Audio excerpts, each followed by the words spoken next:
누군가를 잊지 못해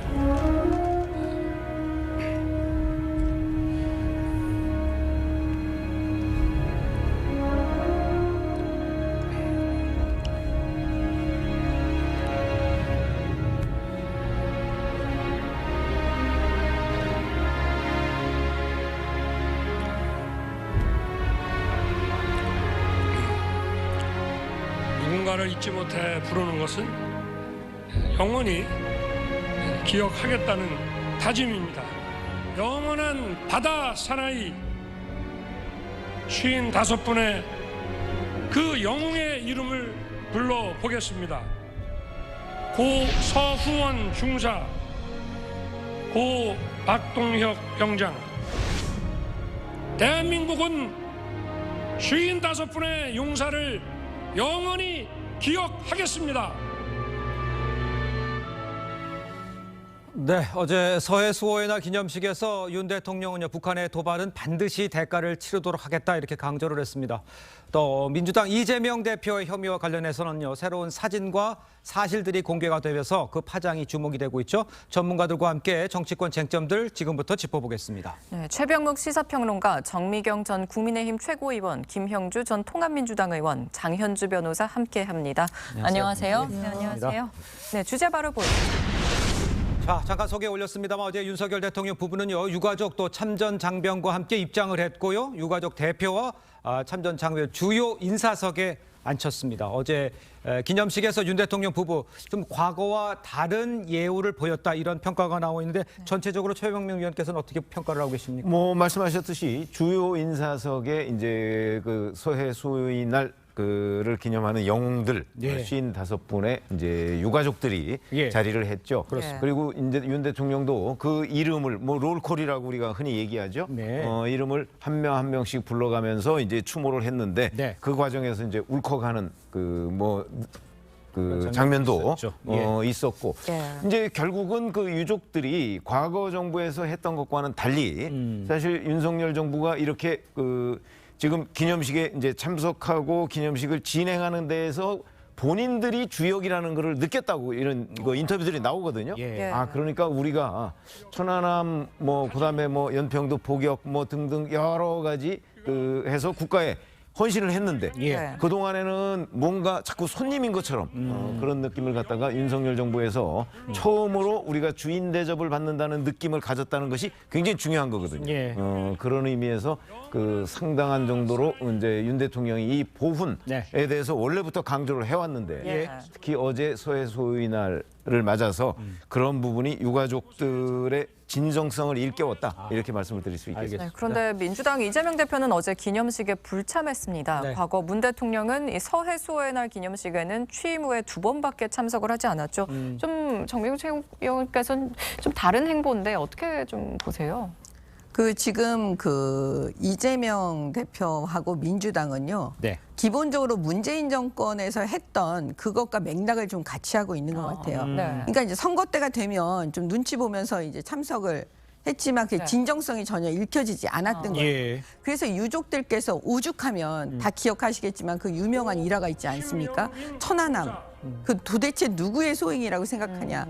이거를 문재인 대통령한테 직접 물어보셨잖아요. 그러니까 그만큼 어떻게 보면 뭔가 유족들이 어떻게 보면 이 대한민국을 지키기 위해서 그 엄청난 그 사건이 일어났을 때 자기의 몸을 희생했던 군인들에 대해서 자랑스러워해야 되는데 유족들이 마치 무슨 죄진 사람처럼 느끼게 만들어줬다는 게 문재인 정권 5년 내내의 저는 진짜 이 잘못이라고 생각하거든요. 그 지점에서 그 마음들, 유족들의 마음을 다 녹여주셨다, 윤석열 대통령이. 그러니까 정권 교체가 됐다는 걸 실감했다. 이런 말씀들을 많이 하십니다. 알겠습니다. 어떻게 보셨습니까? 저는 이제 그 과거로 보면은 우리 문재인 정부도 그렇고 좀 유감스럽게 이재명 대표 불참을 하셨는데 김대중 대통령 시절의 어떤 자세, 민주당의 스탠스에 봐서 그게 좀 필요하지 않았겠냐. 말하자면 여러 가지 어떤 적의 피격에 대해서 당당하게 맞서고 서해 수호의 날에 우리는 희생한 어떤 젊은 청춘들에 대해서는 정말 그 예우를 갖춰서 정중하게 하나의 우리나라의 대표로서의 어떤 대통령, 어제 윤 대통령이 매우 잘했다고 저는 평가를 하고 싶어요. 네네. 그러면서도 사실은 한반도와 어떤 평화와 통일을 위해서 노력할 수 있는 그런 스탠스를 가지는 게 좋았고 예. 그런 의미에서 다소 지난 정부, 즉 문재인 정부에서의 서해 수호나를 대응하는 자세가 너무 수동적이었고 예. 혹은 유족들로 하여금 우리가 주인이다 이런 생각을 드는데 좀 부족했다면 그것은 좀 반성하고 차라리 그렇기 때문에 이재명 대표는 더 그럴수록 참여해서 이미 이 날짜는 정해진 날짜 아닙니까? 네, 사실? 네. 예. 그런 부분에 대해서 조금 더 안타깝다. 아직까지도 그런 스탠스에서 계속적으로 쌍곡점을 이룬다는 것이 예. 조금 국민들 보시기에는 좀 불편하지 않았겠나 그렇게 보여집니다. 장윤주 변호사께 이렇게 여쭤볼게요. 물론 이재명 대표 같은 경우 일정이 있었고요. 뭐 일각에서는 뭐 민주당 의원 하나도 참석하지 않았다는 얘기도 했었지만 김병주 의원 같은 경우는 참석을 했더라고요. 어떻게 봐야 될까요? 네, 그렇습니다. 말씀 주신 것처럼 지도부는 현장 최고위원회 일정이 미리 잡혀 있었기 때문에 불참을 했다라고 밝혔고요. 네. 대신에 군 출신이신 김병주 의원이 대표 대리격으로 참석을 했다라고 전해집니다. 예. 뭐 물론 그렇다고 하더라도 또 유가족들의 입장 그리고 55인의 그 영웅들의 입장에서는 야당의 대표 지도부들이 참석해서 그 자리를 빛냈더라면 어떨까 하는 아쉬움이 남는다는 지점도 분명히 겸허히 받아들여야 될 것 같습니다. 네. 사실 이재명 대표가 어제 이게 서해 수호의 기념식에 참석하지 못함으로써 또 이야기들이 나오는 부분들은 네. 또 이제 여당 쪽에서는 당연히 어떤 방탄 정국, 그러니까 이재명 대표의 사법 리스크나 이런 부분들 때문에 윤 대통령과 조우하는 모습들 그런 그림들이 나오는 것이 불편했던 거 아니냐 이런 해석들까지 나오고 있는 상황인데요. 예. 사실 반탕 정국의 것과 뭐 민생 문제라든지 그 서해 수호의 날이라든지 이런 부분은 다 별도로 구별해서 봐야 되는 문제이기 때문에 사실 그런 불필요한 또 정치적인 억측이 나오지 않도록 저런 자리에는 또 대표가 참석하는 모습을 보여주는 것도 어땠을까라는 아쉬움은 조금 남습니다. 알겠습니다. 자, 이런 상황 윤 대통령은요 천안함 피격 사건의 생존자인 정준영 장병에게 다가가서 격려를 하기도 했었습니다. 직접 보도록 하겠습니다. 잘했었어. 보세요. 하는 일 잘 되고. 동기입니다. 제대 한 달 남겨놓고 지금 사고를 당했는데요. 이게 여기 4명이 동기입니다. 누가 영도 21살 뼈를 가진 또래. 21살. 우리 준영이 생존자분 중에 전준영이하고 같은 동기입니다. 준영이. 예. 준영이 친구들이구나. 예.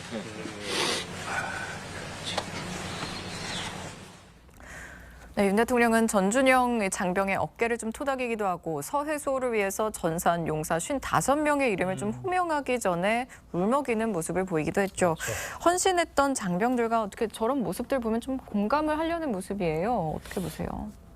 그렇죠. 이제 윤석열 대통령 후보 시절부터 이 국가 안보에 헌신했던 그 희생 장병들, 뭐 보훈, 뭐 이런 가치를 굉장히 평가했고요. 그다음에 국가보훈처도 이제 부로 승격하고 뭐 이런 여러 가지 보훈과 관련한 어떤 공약들을 실천하는 모습을 많이 보였고 그 연장선상에서 이제 어제 서해 수호의 날에도 사실은 대통령이 국가를 위해 헌신했던 55분의 이름을 한 명 한 명씩 다 불러가면서 그런 것들이 어떻게 보면 일종의 공감 능력을 키우는 거거든요. 예. 그렇기 때문에 유족들이 바로 본인들이 주인이 된 것 같은 그런 느낌을 받았다. 이런 점에서 본다면 바람직한 장면이고 아마 윤 대통령이 앞으로 임기 5년 내내 네네. 저런 모습이 반영이 되고 뿐만 아니고 이제 북한에 대해서 뭐 도발 시에는 우리가 확실하게 응징을 하겠다 하는 의지를 보임으로써 그게 또 도발을 억제하는 하나의 방편이 될 수 있거든요. 네. 그래서 국가 안보를 튼튼히 하려면 역시 국가에 헌신한 장병들에 대한 예우 이거는 흔들림 없이 유지해야 된다. 이런 걸 보여주었다. 이렇게 말씀을 드릴 수 있습니다. 알겠습니다. 윤 대통령은 이어진 기념사에서 북한의 도발을 6차례나 언급을 했습니다. 북한은 대가를 치를 것이라며 강경한 입장을 보였는데 직접 들어보시죠. 해군과 해병대 장병들은 연평해전, 대청해전, 연평도 포격전 등 수많은 북한의 무력 도발로부터 NLL과 우리의 영토를 피로써 지켜냈습니다. 북한은 날로 핵무기를 고도화하고 있고 전례 없는 강도로 미사일 도발을 감행하고 있습니다. 북한의 무모한 도발은 반드시 대가를 치르도록 할 것입니다. 자, 지금 보셨습니다만 이제 어제 수호의 날을 보면 이제 예우가 있었고 그다음에 이제 북한에 대한 메시지가 강경한 메시지 않습니까? 근데 북한이 지금 뭐 핵어뢰 수중 폭발 실험, ICBM 이런까지 있어요. 윤석열 정부의 대북 정책에 대해서는 어떻게 지금 방향이 잡혀 있다고 봐야 됩니까? 방향이 잡혀져 있죠. 아주 분명하게 잡혀져 있습니다. 그 기본적으로 문재인 정권과 비교가 되는데요. 그 북한의 핵에 대해서 문재인 정권은 뭐 핵 의지가 없다, 포기할 의사가 있다. 사실 이거 말도 안 되는 얘기들을 계속 지금 문재인 대통령을 비롯해서 계속 노래를 불러왔거든요. 네. 그렇지만 전 세계가 그렇게 보지 않았고 그다음에 국민들께서도 저는 대부분의 국민들께서 믿지 않았습니다. 예. 그렇기 때문에 그 부분에 대한 늘 이 뭐라 그럴까 약간 이 체한 느낌? 이게 뭐 체한 느낌이 늘 있었어요. 아침에 일어나도. 근데 이번에 윤석열 대통령 이제 당선되시고 나서 행보가 공식적으로 기념사에서 이거는 북한의 책임이다. 북한의 도발로 인한 우리의 희생이다. 우리가 대가를 치르게 된 거다. 그 원인을 분명하게 지적을 해줬기 때문에요. 저는 국민들께 그 책기가 다 사라졌다. 저는 이렇게 보고 있고요. 당연히 국가가 그렇게 해야죠. 국가의 지도자라면 당연히 이 영웅들에 대해서 우리 국민들이 자랑스럽게 생각하고 있다는 걸 말씀해 주셔야 됩니다. 네, 또 어제 공교롭게도 서해 공무원 피격 사건을 은폐하고 월북몰이를 한 혐의로 기소된 문재인 정부 안보라인 법정에 섰습니다. 검찰은 책임을 소홀히 해서 공무원이 숨졌다고 주장을 했고요. 서욱 전 국방장관은 이미 대통령에게 보고를 했는데 은폐 시도를 했겠느냐 이렇게 반박을 했는데 지금 좀 양측 공방이 심해지고 있는 것 같아요. 그렇습니다. 핵심은 아무래도 이제 그런 어떤 삭제 지시에 대한 그것이 자유로운 정보의 추리는 과정이냐 아니면 은폐의 기도냐 이게 이제 검찰과 지금 뭐 서훈 국정원장이나 어떤 서욱 장관이나 이런 쪽에서의 입장이 달라진 것 같고요. 실제적으로 보면 말하자면 월북 기도라고 하는 것 자체를 하나의 만들기 위한 무슨 시도가 있었는가. 그렇지만 이제 또 말하자면 저기 반대 입장에서는 다 알려진 사실을 우리가 어떻게 은폐할 수 있겠느냐 이제 이런 반론을 하기 때문에 아마 법정에서 치열한 논쟁이 있을 거라고 보여지고 핵심적으로 어쨌든 그럼에도 불구하고 많은 어떤 국정원법이라든지 그런 것 자체에서 어떤 기본 정보 자체를 삭제하는 과정이 얼마나 투명하고 또 누구의 지시가 이루어졌는지 아닌지 그 안에서의 강요가 있었는지 직권 남용인지 아닌지 그런 부분이 쟁점이 되지 않을까 그렇게 봅니다. 알겠습니다. 자, 그런데 이제 어제 법원에 나온 이제 박지원 전 국정원장에게요. 이 피살된 공무원 이대준 씨의 유족이 다가가서 항의했고 그 과정에서 박 전 국정원장과 유족 측 간에 이제 실랑이가 좀 있었습니다. 직접 화면으로 만나보겠습니다. 국가가 국민을 위해 무엇을 했으며 누구를 위한 권력이었는지 진실 규명의 첫 걸음입니다. 수많은 잠깐만요. 내가 박지원.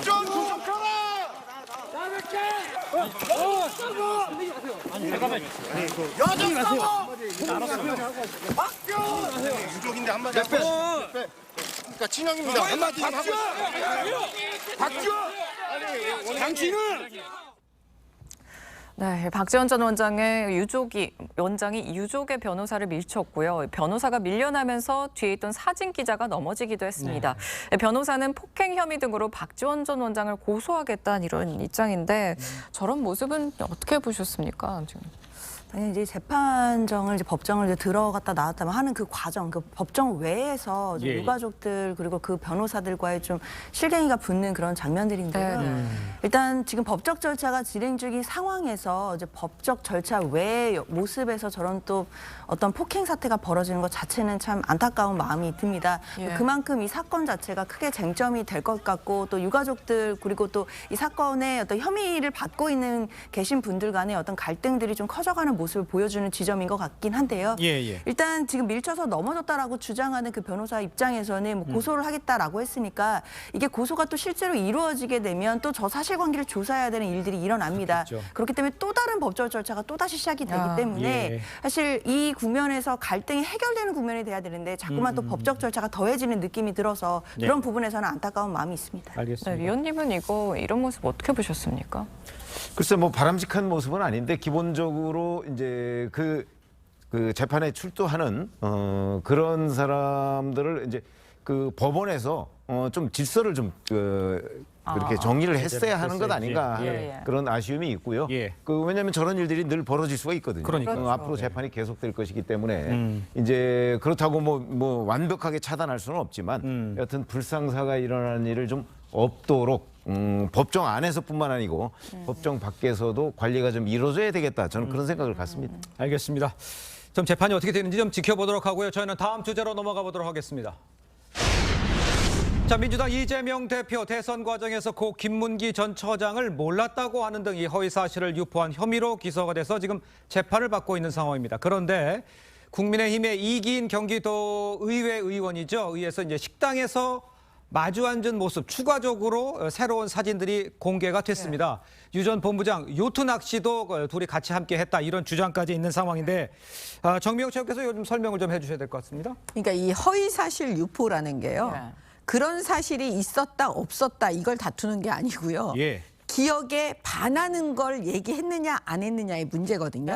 근데 지금 그 이재명 대표가 뭐라고 얘기했냐면 내가 시장 시절에 김문기를 몰랐다 이렇게 얘기를 한 겁니다. 그러니까 몰랐다라는 게 내 기억이 없어서 몰랐어요. 기억이 사라졌어요. 이러는데 보통 허위 사실을 부인하는 피의자 피고인들은 다 이런 식으로 말을 합니다. 그러니까 이건 그냥 부인하는 거예요. 난 그런 사실 없어요. 이렇게 부인하는 걸 기억이 없습니다. 이렇게 말하는 거거든요. 예. 그러면 그걸 판사들이 그래 나 기억이 없다고 하니까 그 말을 믿고 그거를 갖다가 그 피고인 피의자 주장대로 무죄를 때려주느냐 그렇지 않습니다.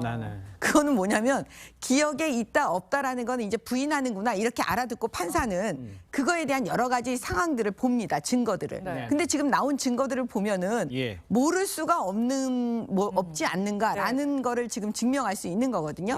예를 들면 골프를 같이 쳤는데 그게 2인용 카트기였다라는 거. 그다음에 지금 요트를 타고 예를 들면 바다 낚시를 했다. 그러면 적어도 이거는 뭐 3시간, 4시간, 5시간 정도 같이 있었다는 거잖아요. 그다음에 과일을 같이 사러 다녔다. 식당에서 마주 앉아 있었다. 이런 것들이 지금 계속 나오고 있잖아요. 이러면 모를 수 없지 않는가.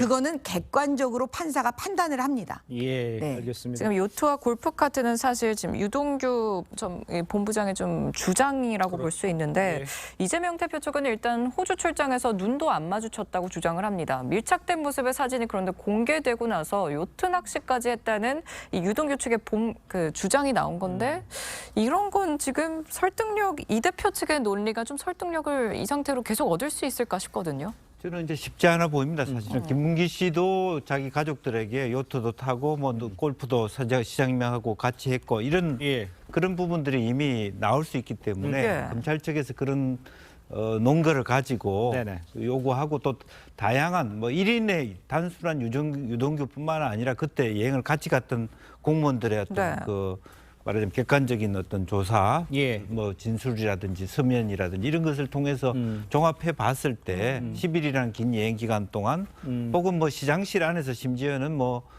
성남시장의 그 공간이라고 하는 게 그렇게 크지 않은 상태에서 직접 뭐 결제를 받았다든지 이렇게 되면은 사실 결제를 주고받는 과정에서의 어떤 스킨십이 또 눈 마주침이 없을 수 없는 그런 부분이 있고 또 한 번에만 결과된 그 어떤 진술에 있어서도 일회에만 국한됐다면 사실은 그때까지는 몰랐다는 얘기를 하지만 반복된 질문에 같이 답변한 부분이 오히려 나중에는 이것이 어떤 그 판결에서는 불리하게 작용될 가능성이 높다. 장현주 변호사님께는 이렇게 여쭤볼게요. 지금 나오는 것들이 뭐 알 수밖에 없는 자료라고 해서 뭐 유동규 본부장의 이야기도 나오고 사진도 계속 나오고 있지 않습니까? 근데 지난번에 장현주 변호사님께서 얘기했을 때 이 기억이라는 것이 갑작스럽게 한 질문에서 했기 때문에 알지 못할 수도 있는 거다라고 취지로 얘기를 하셨어요. 이렇게 증거란 표현은 좀 그렇습니다. 이렇게 나오는 것에 대해서는 어떻게 평가를 하십니까? 그래도 모를 수 있는 겁니까? 이재명 대표가 했던 발언 자체는 성남시장 재직 시절에는 몰랐다라는 것이었습니다. 그리고 나서 이제 도지사가 된 후에는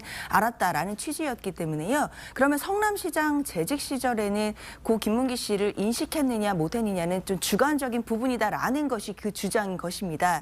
특히 뭐 호주 출장을 갔는지 안 갔는지 여부나 뭐 골프를 쳤는지 안 갔는지 이런 부분은 객관적이기 때문에 예. 골프를 쳤다 안 쳤다, 뭐 출장을 갔다 안 갔다 이런 부분들은 당연히 입증할 수 있는 이야기들이겠지만 예. 당시에 출장을 갔던 사람 그리고 골프를 갔던 그 사람이 고 김문기 처장이었다는 것을 성남시장 재직 시절에 일치해서 주관적으로 인식했는지까지 네. 이 부분까지는 사실 주관적인 영역이기 때문에 과연 공직선거법 250조 1항의 허위사실 공표의 요건에 해당되는지가 문제된다는 의미입니다. 예. 그렇기 때문에 이재명 대표의 변호인들도 출장을 뭐 갔다 또는 골프를 쳤다 이 부분에 대해서 부인한 사실은 없고 예. 다만 그때 그 같이 했던 분이 고 김문기 처장이었다는 거를 그 당시에 인식했는지 이 여부이기 때문에 이 부분은 지극히 주관적인 부분이다라는 주장을 계속 펼 것으로 보입니다. 차병문 평론 그렇지만 그 전부터 알고 있었는데 뭐 그러니까 그렇게 아니 지금 장현주 변호사 말씀대로 기억이라는 건 주관적인 거죠. 그렇죠. 그리고 뭐 기억력이 좋은 사람도 있고 나쁜 사람도 있고 뭐 이런 거 아니겠습니까?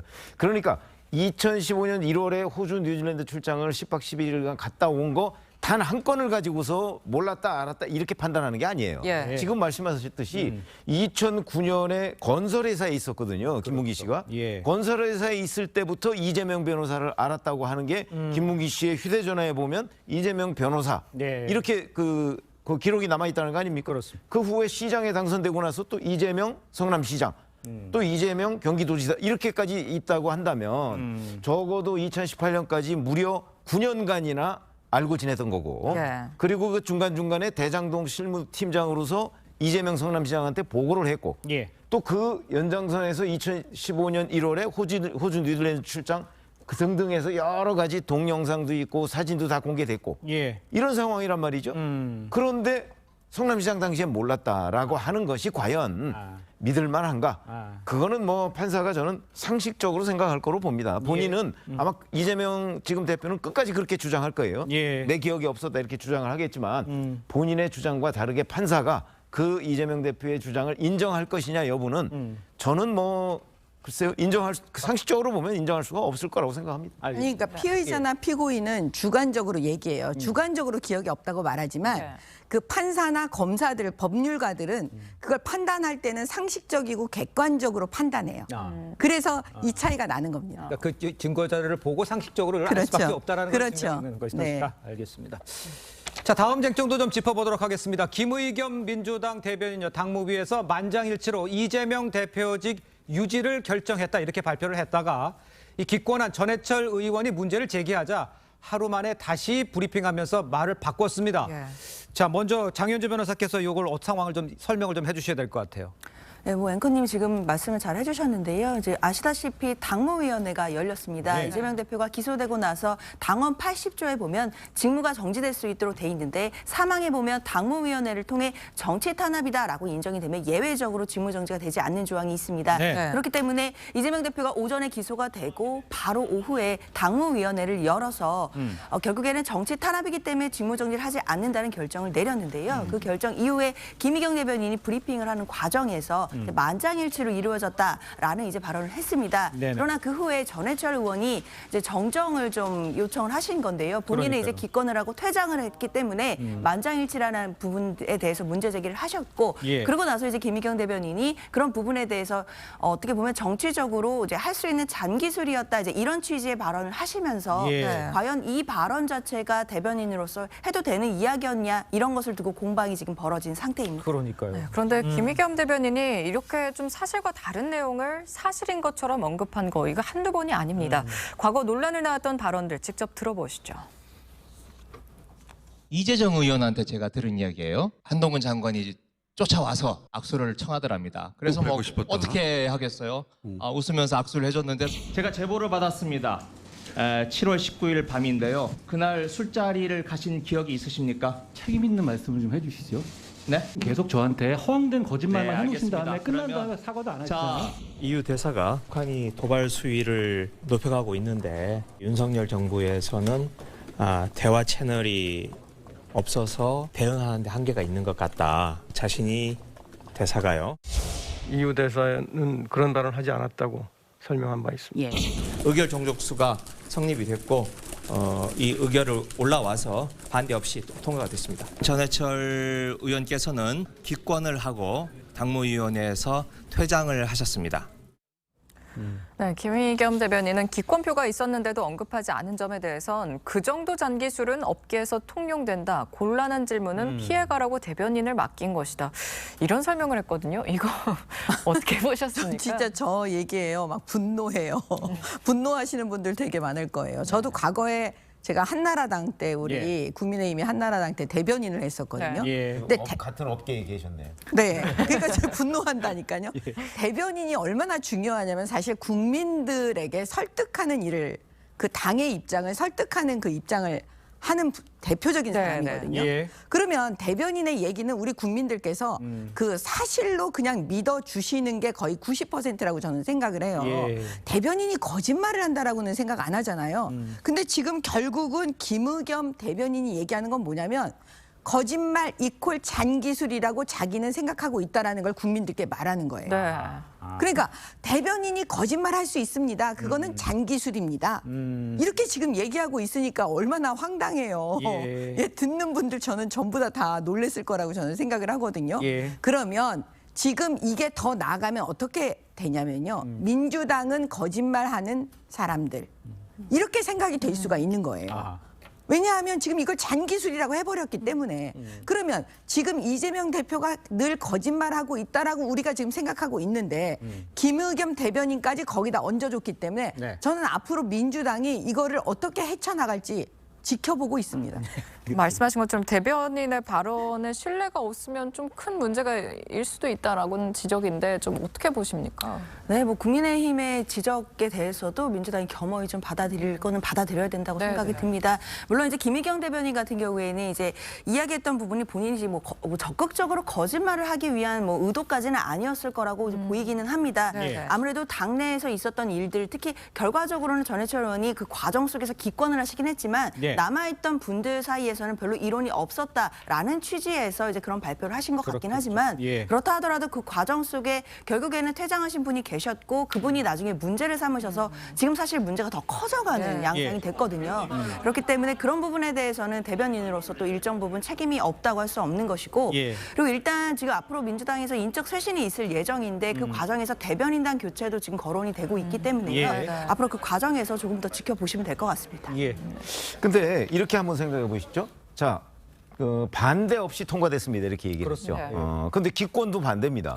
기권도 찬성을 할 수가 없다는 거 아니겠어요? 그런데 이제 김의겸 대변인이 뭐라고 했냐면 곤란한 질문은 피해가라고 대변인이 있다 이렇게 얘기를 했습니다. 저는 그 말은 맞다고 생각합니다. 어떻게 대변인이 늘 정직하게 얘기할 수는 없는 거거든요. 그러나 문제는 곤란한 질문을 피해가는 거와 거짓말은 다른 거거든요. 그러니까 예를 들어서 저는 이제 기자 출신으로 이렇게 얘기했다고 보시죠. 자, 오늘 당무위원회에서 논의 끝에 남아있는 분들의 표결을 거쳐서 전원 일치로 이렇게 했습니다. 만약에 해봐요. 책 잡을 데가 없어요. 거기서도 충분히 전해철 의원의 기권 부분은 숨겼어요. 그러나 논의 끝에라는 부분에 들어갈 수가 있잖아요. 예를 들어서 그런 것들이 기술이지 반대 없이 기권이 엄연히 있었는데도 불구하고 반대 없이 통과됐다는 걸 그렇게 거짓말을 하면서 그걸 잔기술이다 이렇게 얘기하는 거는 그거는 대변인으로서 결격사유죠. 알겠습니다. 저는 이렇게 생각합니다. 잔기술이라고 해도 거기 있는 사람들이 다 오케이 받아줬으면 좋겠는데 전해철 의원이 아니라고 다시 한번 브리핑해라라고 욕을 했다면 그거는 이미 잔기술 수준이 아니고 잘못된 일이 아닌가 이런 생각이 들긴 하거든요. 그러니까 두 가지의 내용이 있어요. 전해철 의원은 우선은 80조 1항 이후의 사망이라는 전제가 있죠. 즉 예를 들면 당무위원회 개최 자체의 절차적 하자까지도 문제제기한 거예요. 즉 기소를 하자마자 1시간이든 30분이든 당대표에게 직무정지를 시키고 난 다음에 빠른 시간 내에 당무위를 거쳐야 된다. 그런 부분이 없었다. 만약 실제로 정당하게 한다 그러면 최소한 민주당 법률위원회든 윤리심판원에서 우리가 왜 이 과정을 거치지 않고 바로 당무위원회에 붙이는지에 대한 설명이 있어야 돼요. 그런 부분이 없었다는 부분이 하나 있는 거고 두 번째는 실제로 사실관계와 다른 브리핑을 한 것이죠. 그런 면에서 지금 이제 실체적인 하자가 여기서 있다. 그렇게 보여지는 거고 그런 부분에 대해서 김의겸 대변인이 문제의 심각성을 모르고 그냥 대충 얼버무려도 되는 정도의 장기술로 생각하는 게 큰 오판이었다 그렇게 보는 거죠. 그런데 민주당 이재명 대표는 김의겸 대변인의 교체와 당직 개편을 좀 검토하고 있는 것으로 알려졌거든요. 비명계를 좀 달랠 수 있는 그럼 인사 카드는 뭐가 될 수 있을까요? 사실 이 부분에 대해서는 지금 많은 좀 논란들이 있는 것 같습니다. 어느 정도 선까지 인사 교체가 이루어지고 그리고 그 교체가 이루어졌을 때 새로 부임하시는 분들의 면모가 어떻게 돼야 되냐 이 부분에 대해서 많은 이야기들이 있습니다. 특히 뭐 대변인단이라든지 그리고 심지어 지금 또 사의를 밝히신 분들이 많이 계십니다. 뭐 전략위원장도 계시고 뭐 지명직 최고위원인 임성수 최고위원도 지금 사의를 발표한 상황이기 때문에요. 그러면 최고위원도 한 자리가 지금 비는 상황이 되고 뭐 전략위원장이라든지 그리고 대변인들도 지금 어느 정도는 인적 쇄신이 있을 예정이다라고 본다면 그래도 중요한 자리들에 대한 교체는 분명히 있을 것 같습니다. 그러나 우리가 이제 총선 과정에서 또 공천 과정에서 가장 중요하다고 할 수 있는 사무총장 자리가 있는데요. 그 사무총장 자리를 두고는 이제 비명계에서는 이 자리도 교체가 있어야 된다라는 주장이 계속되고 있는 반면에 아직까지는 사무총장까지 교체를 해야 되느냐에 대해서는 지도부가 고민 중인 것으로 알려져는 있습니다. 그래서 사무총장 자리를 과연 교체하게 된다라고 하면 그러면 그 정도까지 하게 된다면 비명계에 좀 어떤 마음들을 달랠 수 있을 것 같은데 사무총장 자리를 두고서는 앞으로도 계속해서 논쟁이 될 것 같습니다. 그 정명주 의원 사무총장을 안 바꾸는 인적 쇄신 큰 의미는 없다고 하는 지적도 많은데 어떻게 봐야 되는 겁니까? 우리 이제 그 정치권, 여의도 정치권에서는 다 아는 얘기인데요. 사무총장 바꾸지 않으면 아무 의미가 없습니다. 나머지 뭐 지명직 최고위원을 바꾸든 무슨 당직을 바꾸든요. 총장을 바꾸지 않고는 바꿨다라고 말하기 어렵고요. 제가 볼 때는 안 바꿀 것 같아요. 근데 이걸 뛰어넘어서 지금 이재명 대표의 사법 리스크를 보면은요. 사무총장 바꿨다고 그래서 국민들께서 아이고 사무총장 바꿔서 잘했네 이렇게 생각할 것 같지는 않고요. 핵심은 이재명 대표 사퇴이죠. 그렇군요. 그런데 민주당 박용진 의원은 지금 필요한 건 강성 지지층, 이른바 개딸들과 헤어질 결심을 하는 것이라고 했습니다. 민주당의 이상민 의원은 당대표를 유지하는 게 상쾌하지 않다면서 거취 정리가 필요하다. 지금 민주당에 이런 말을 했는데 민주당에 그럼 좀 필요한 돌파구는 뭐라고 보십니까? 지금 저희가 계속해서 얘기하고 있는 게 이재명 대표의 사퇴 이런 거죠. 왜냐하면 사무총장이든 최고위원이든 누구든 간에 이 본질의 문제는 이재명 대표의 사법 리스크예요. 이재명 대표의 사법 리스크가 없다고 한번 생각해 보시죠. 그러면 왜 사무총장을 바꿔야 되고 왜 지명직 최고위원을 작년 9월에 지명했다가 철회해야 되고 왜 지금 뭐 이재명 대표직을 내놔라 이런 얘기를 왜 비명계에서 요구를 해야 되나요? 사법 리스크 없으면요 아마 이재명 대표한테 민주당 의원들이 전부 다 박수치고 있을 거예요. 박수치고 잘하고 자 내년 총선을 이재명 대표 체제로 해서 우리가 압승합시다 이러지 않겠습니까? 그런 점으로 본다면 지금 이재명 대표 본인의 사법 리스크 때문에 이 모든 것이 출발을 했기 때문에 이재명 대표 사법 리스크를 어떤 식으로든 줄이든 사퇴하든 예를 들어서 사퇴 안 하고 유지하면 본인이 만약에 그 법원의 영장실질심사에 나가서 거기서 영장실질심사 받았더니 영장이 기각되더라. 그래서 돌아오면요 또 박수 칠 거예요입니다. 아마 민주당 의원들이 그렇겠죠. 그럴 수밖에 없겠죠. 그런데 그런 거를 하나도 안 하고 전부 다 이제 자기를 뺀 나머지 변죽만 울리니까 이게 해결책 아무리 해도 나올 수가 없는 거죠. 지금 너무 두 분께 여쭤봐서 같은 대답이 나온 것 같은데 이재명 대표의 사퇴가 유일한 답이라고 보십니까? 그래서 이제 사퇴를 하더라도 예를 들면 사퇴를 안 하는 방법도 있고 사퇴를 하는 방법도 있고 빨리 재판이 끝나서 예를 들면 하나라도 어떤 무죄가 판정이 난다든지 그런 과정이 있을 수 있지만 어떤 방식으로 사퇴하는 것이 가장 중요한 문제일 겁니다. 당에서 여러 가지 경론 끝에 굉장히 갈등을 심화시키면서 밀려나듯이 사퇴할 것이냐 그렇지 않고 실제적으로 하반기 전에 일정한 중간판을 플랫폼을 만들어서 자연스럽게 명예로운 퇴진이나 어쨌든 일정 정도의 이재명 대표의 지분을 인정해 줄 수 있는 구성을 어떻게 할 거냐. 또 하나는 정청래 최고가 얘기한 것처럼 당대표 사퇴하더라도 현 최고위원 체제는 견실하다.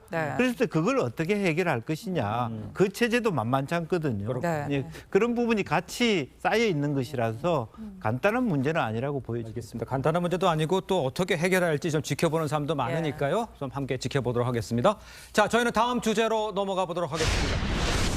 절차는 위법하지만 결과는 유효하다. 자, 헌법재판소의 이 검수완박 판단을 두고요. 정치권의 여지는 지금 계속되고 있습니다. 여야 공방이 왜 가라앉지 않고 있는지 이거를 먼저 김영주 전 의원께서 좀 정리를 해주시죠. 예, 우선 뭐 여당이 공격하듯이 절차적 하자가 있는데 결론이 그것과 정려 반대되는 결론이 났다는 그 자체가 여당으로서 도저히 받아들일 수 없다라고 하는 것이 부분이고 차라리 말을 에둘러서 이 절차 자체가 그렇게 심각하지 않다라고 얘기했으면 이해라도 할 수 있는데 일반 국민 입장에서는 더 혼란스럽다는 것이 하나 있고요. 야권 입장에서는 한동훈 장관 같은 경우에 실제로 보면은 각하됐다란 말이죠. 자기가 어떤 문제 제기할 그 영역 속에 없다. 차라리 검찰총장이 하지 그랬어. 이런 부분이 하나 있고요. 그렇기 때문에 실제적으로 결과 자체로 봤을 때 결과적으로 민주당이 한 행위 자체가 나쁘지 않았다는 이제 자기 방어를 할 수 있는 처지가 됐기 때문에 상당히 서로 간의 격론이 다시 부활할 가능성이 높다 그렇게 보여집니다. 그 여야의 공방은 이해할 수 있겠는데 자기에 따라 해석을 하시. 헌법재판소의 이 판결에 대해서는 어떻게 평가를 하십니까? 그러니까 제가 뭐 다른 곳에서 얘기를 했습니다만 헌법재판소에 대한 기대를 저는 접을 필요가 있다고 생각을 합니다. 왜 그러냐면 헌법재판소 재판관이 9명이잖아요. 그렇습니다. 대통령이 3명, 대법원장이 3명, 그다음에 여야 정당에서 3명 이렇게 됩니다. 어차피 지명 처음부터 정파성이 있어요. 대법원장은 또 대통령이 지명하잖아요. 대통령이 지명한 대법원장이 지명한 그 헌법재판관이란 말이죠. 거기다가 국회에서 민주당이 지명한 사람이 있죠. 그다음에 지금 국민의힘의 전신인 자유한국당이 지명한 재판관이 1명 있고 그 전에 바른미래당에서 지명한 재판관이 또 1명이 있어요. 그러면 자기네들 정당의 성향과 비슷한 그 결정을 할 재판관들을 지명했을까라고 보는 게 상식이잖아요. 그렇겠죠. 그래서 이번에도 보면 5대4, 4대5 이런 식으로 해서 정파성을 뭐 우연인지 모르지만 전혀 벗어나질 못했어요. 그러니까 헌법재판소가 이런 문제에 관해서 정말 객관적이고 중립적으로 결정을 내려줄 것이라는 기대를 너무 많이 했던 것 아닌가. 결과적으로는 자기를 지명했던 사람 그 성향과 비슷한 결정을 내렸다고 저는 보거든요. 근데 그중에 문재인 대통령이 지명한 이미선 재판관만 지금 우리가 얘기하는 바로 절차상 우연이지만 그 검수완 법법은 유효하다. 이런 결정이 손들어줬기 때문에 한 번은 이쪽으로 갔다가 한 번은 이쪽으로 갔다가 그 바람에 5대4, 4대5가 된 거예요. 그런 점으로 따지면 앞으로 헌재 구성이 이제 곧 바뀔 겁니다. 바뀌게 되면 이 결과도 저는 충분히 달라질 수 있다 이렇게 생각합니다. 최 의원님과 좀 비슷한 결로 진중권 교수는 이 절차가 위헌인데 어떻게 결과가 바뀔 수 있냐며 헌재의 결정을 비판하고 있습니다. 직접 들어보시죠. 일단은 논리적으로 좀 이상하잖아요. 절차가 위헌인데 어떻게 결과가 최종 합헌일 수 결과가. 있어요. 그러니까 논리적으로 비정합적이다라는 거고 편향도 분명히 있어 보이거든요. 더 큰 문제는 뭐냐면 길을 열어줬다라는 겁니다. 절차가 위헌이다 하더라도 결과는 합헌일 수가 있으니까 이것은 사실 국회에서 그런 짓을 하도록 권장하는 판결인 것 같아요. 자, 여야의 공방에 대해서 김영주 전 의원도 언급을 해주셨습니다만 민주당 강경파 의원들은 한 장관을 강제로 퇴장시킬 수밖에 없다. 또 탄핵 추진을 검토하겠다 이러면서 한 장관의 탄핵까지 주장하고 있는 상황입니다. 국민의힘 민주당이 뻔뻔하다 이렇게 이야기를 하고 있는데 정민경 전 최고께서는 어떻게 보고 계신 겁니까 이 상황을? 저는 그 기본적으로 이 헌법재판소가 그 정치 재판을 했다라고 봐요. 근데 사실 저는 기대는 안 했지만 또 한편으로 기대했어요. 왜냐하면 법률 전문가들인 판사니까 그나마 자기의 그 민주당 색채를 좀 빼고 정상적으로 해주지 않을까라는 일말의 기대는 또 했거든요. 근데 그거 이제 다 포기해야 되는구나라는 생각이 들었습니다. 근데 핵심은 뭐냐면 이거예요. 이 법률 자체, 검수완박 법률 자체가 그 위헌의 소지가 굉장히 많습니다. 그러면 지금 이 판결을 이런 식으로 정치적으로 결정을 했다고 하더라도 저는 다음에 누군가가 이 법률에 대해서 이거 위헌이다라고 청구를 할 경우에는 다른 결론이 날 가능성이 되게 높다고 보거든요.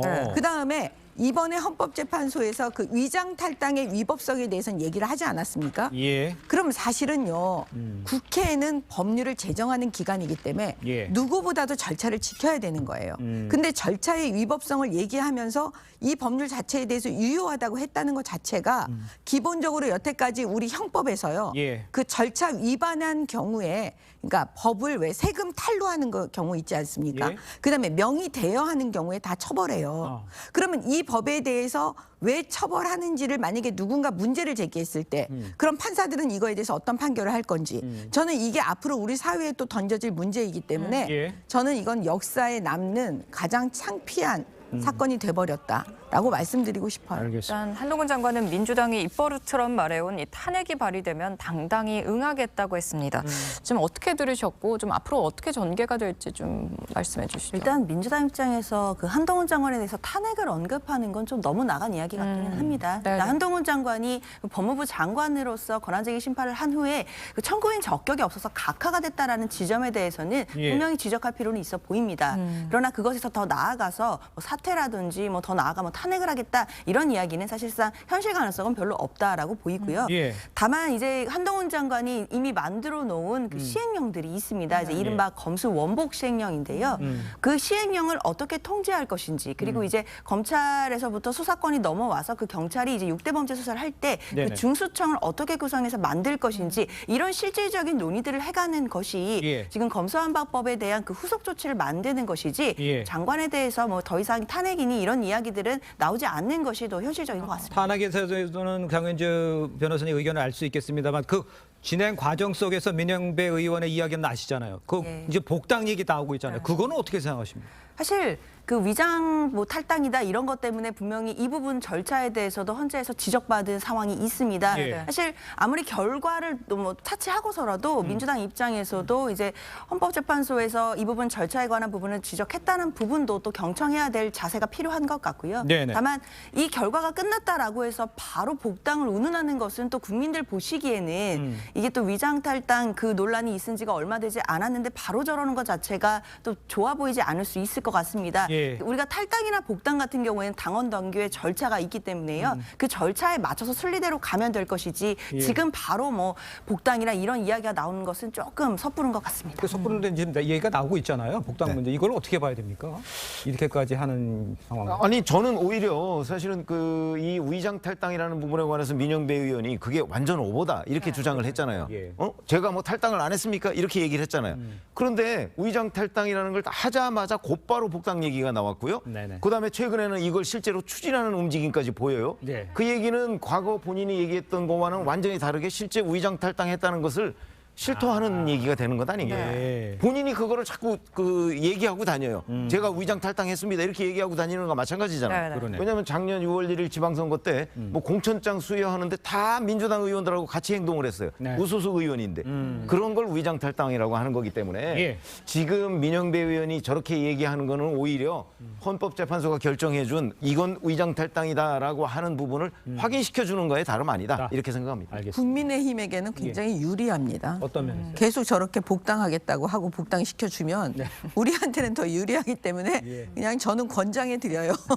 알겠습니다. 알겠습니다. 정치권 소식은 여기까지입니다. 네 분과는 인사 나누도록 하겠습니다. 고맙습니다. 감사합니다. 감사합니다.